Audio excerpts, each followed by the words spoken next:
Hello everyone, welcome to our first training video in our series in Revelations chapter 12 to 16. Fear not tomorrow, tomorrow is one.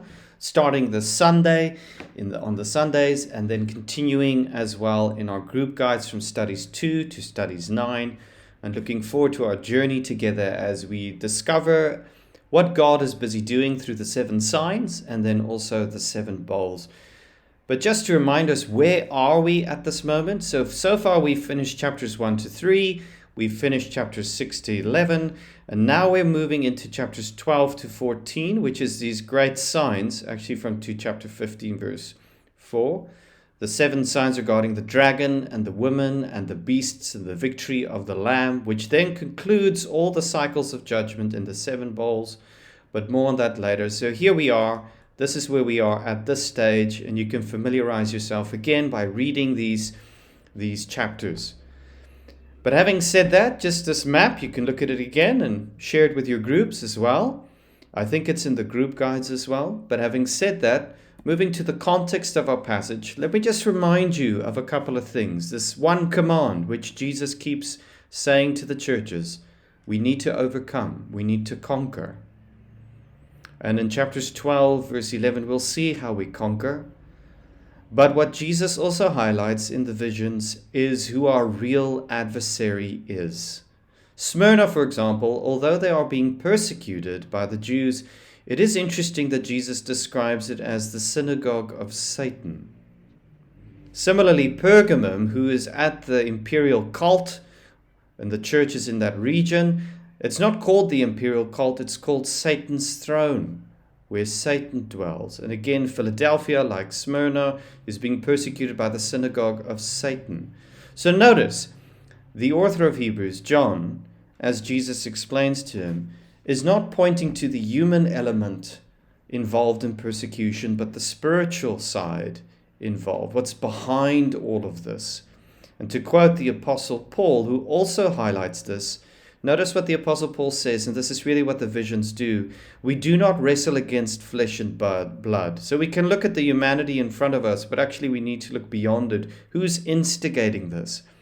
But against the rulers and against the authorities, against the cosmic powers over this present darkness, against the spiritual forces of evil in the heavenly places. This is what Revelation primarily focuses on. Our enemy is, as the Apostle Paul says, the god of this world. And now in Revelation chapter 12, he comes into full view. And looking at the structure of our passage, what we'll see is God's people in the Old Testament described in a very short vision in verses 1 to 2, the woman giving birth, followed by her great adversary, the dragon, wanting to devour the child she's about to give birth to. But then we see the victory of the child with his ascension to rule, and what that means for the woman at this present stage. And so in many ways, Revelation 12, actually it's one vision, one sign, but we're breaking up in two because there's so much going on in Revelation chapter 12. And it's good that we slow down a little bit because as one commentator put it, Revelation 12 is the center and key to the entire book. In many ways, it's the book in summary form. And so it's important that we know this chapter well, because it also explains to us where we fit in at this stage in the last days. But moving into it, looking at verses 1 to 2, we read this, and it begins, "And a great sign appeared," and notice where it appeared, "in heaven. A woman clothed with the sun, with the moon under her feet, and on her head a crown of 12 stars. She was pregnant and was crying out in birth pains and the agony of giving birth." Now notice, this woman is seen in heaven. So very importantly, notice the scene. She's not on earth, she's on heaven. So notice her identity. And notice how she's clothed. She's clothed in a heavenly way with the sun and the moon and 12 stars. Where has this imagery come before? Well, again, if we understand the imagery as signposts, we need to go look at the Old Testament to know what we are seeing. But notice how the promise of Abraham begins, or how God describes Abraham's offspring. And of course, we thought this is just an analogy to explain the amount of people, but as you continue reading the Old Testament, you'll see there's far more to this promise. Look toward heaven and number the stars if you're able to number them.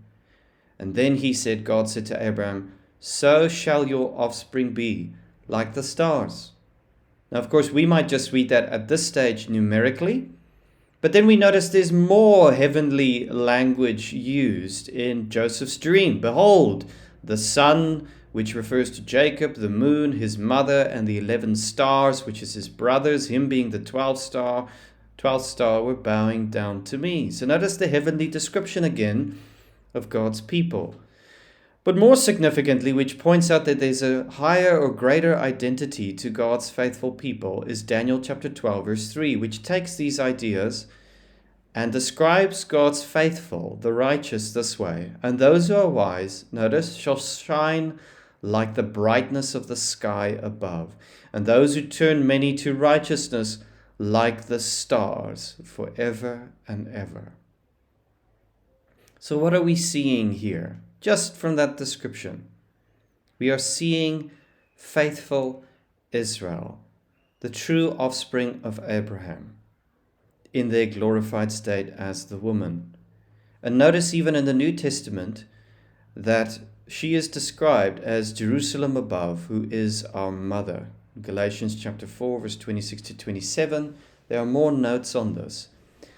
So in many ways, what are we seeing? This is faithful Israel, God's people. But notice she is in agony.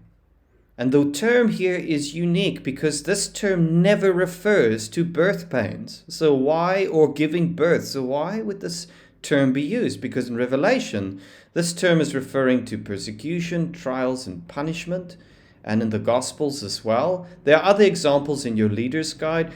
So this term does not refer to birth pains, but actually to suffering, persecution, trials, and punishment. So what is going on? And again, if you read the Old Testament story, this is what you will see.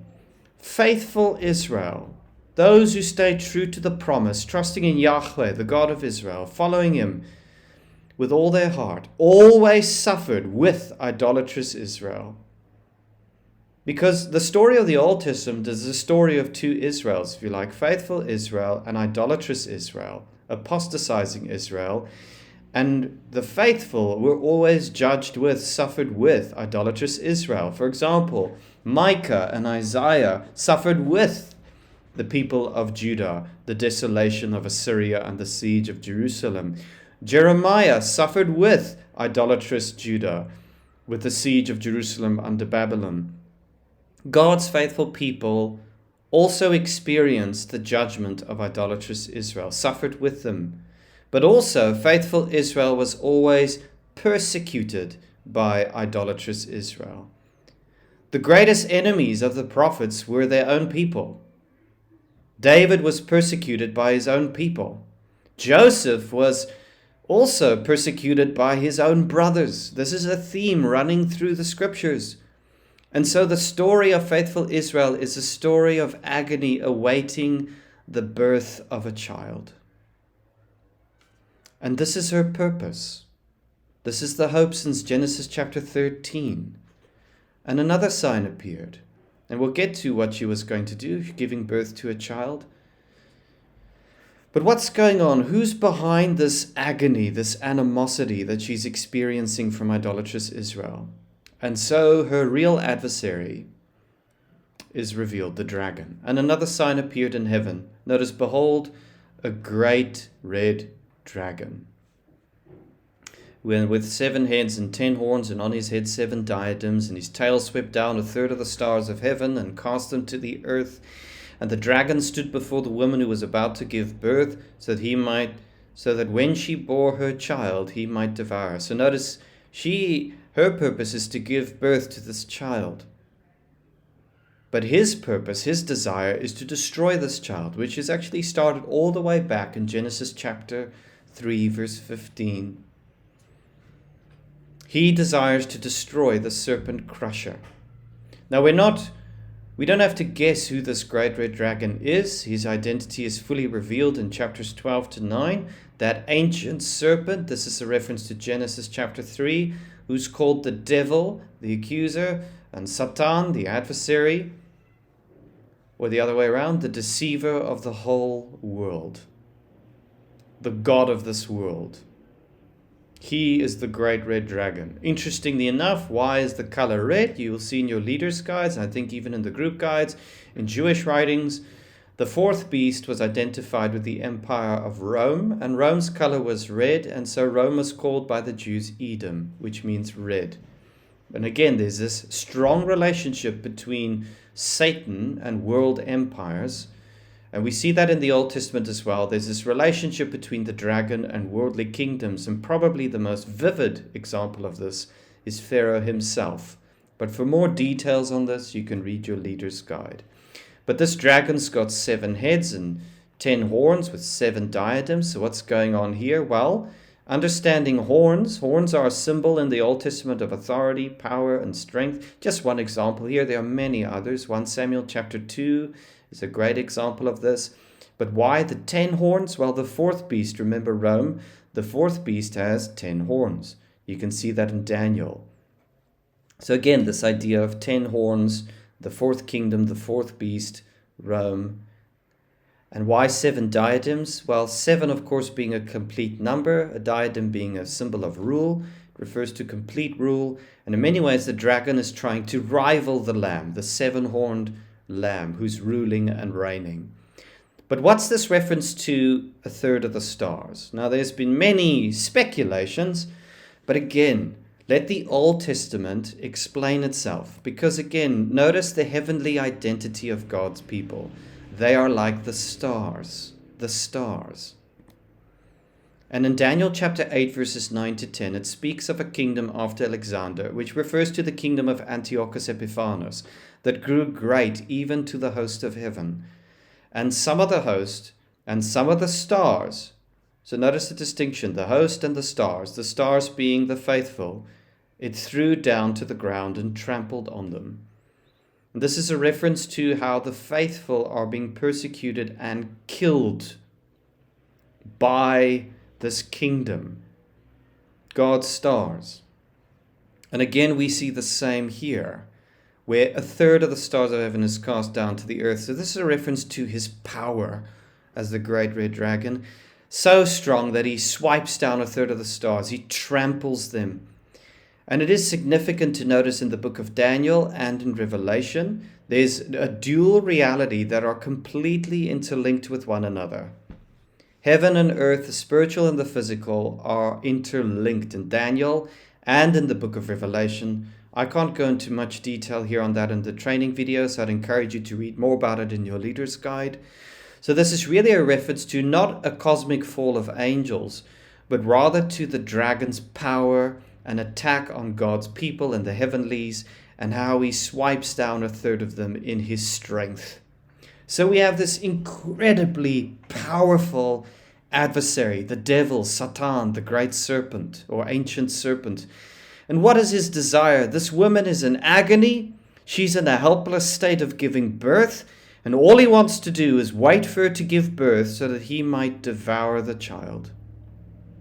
And if you study the Old Testament, you will discover that the Davidic line has always been persecuted. And there were many moments where it looked like it would be destroyed. And when Jesus was born, he was persecuted at his birth by King Herod. And ultimately, he would be devoured on the cross. But is that the end of the story? It's not. Here we see as the child is born, what happens? She gave birth to a male child. Notice his identity. One who is to rule all the nations with a rod of iron. But her child was caught up to God and to his throne. And the woman fled into the wilderness, where she has a place prepared by God, which is to be nourished for 1,260 days. So notice, what is this reference here? The imagery, of course, here of one who will rule all the nations with a rod of iron refers to Psalm 2, who is God's son. This is my son. And the king in Psalm 72, it's a reference to the Messiah, the anointed one, who is ultimately Jesus. And these words are used in Revelation 2, 3, and 19 to refer to Jesus, but also his people who will overcome with him. So the male child, it's Jesus. And what happens to the male child? Is he devoured by the dragon? No, he is caught up to God and to his throne. A very interesting summary, if you like, of the gospel, but this does happen in the gospels, like John's gospel, for example. And this is a reference to the ascension of Jesus. Jesus was not ultimately devoured on the cross, but conquered, overcome through the resurrection and ultimately his ascension to his throne. He is Lord of lords, King of kings, at the right hand of the Father, from whence he will return to judge the living and the dead. And so he is ruling and reigning. He is victorious. The one she was always meant to give birth to, the one who will crush the serpent, is born. He's victorious. He's ruling and reigning. The dragon failed. But what of the woman? What of God's faithful people? And more on them later in the rest of the vision. But for here, she flees to the wilderness where she's nourished for 1,260 days. What is going on here? Again, as signpost to the Old Testament, you need to know what the wilderness means. The wilderness was a place where Israel was tested, tempted. It was a place of death where the scapegoat was sent to die. Jesus describes it as a place of evil spirits, where he himself was tempted.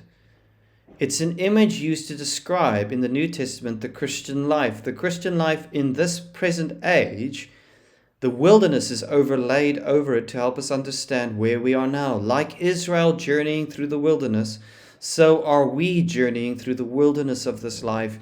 We have not yet entered our final rest, the promised land, the new creation. We are in the wilderness. But also, the wilderness is a place where God is with his people.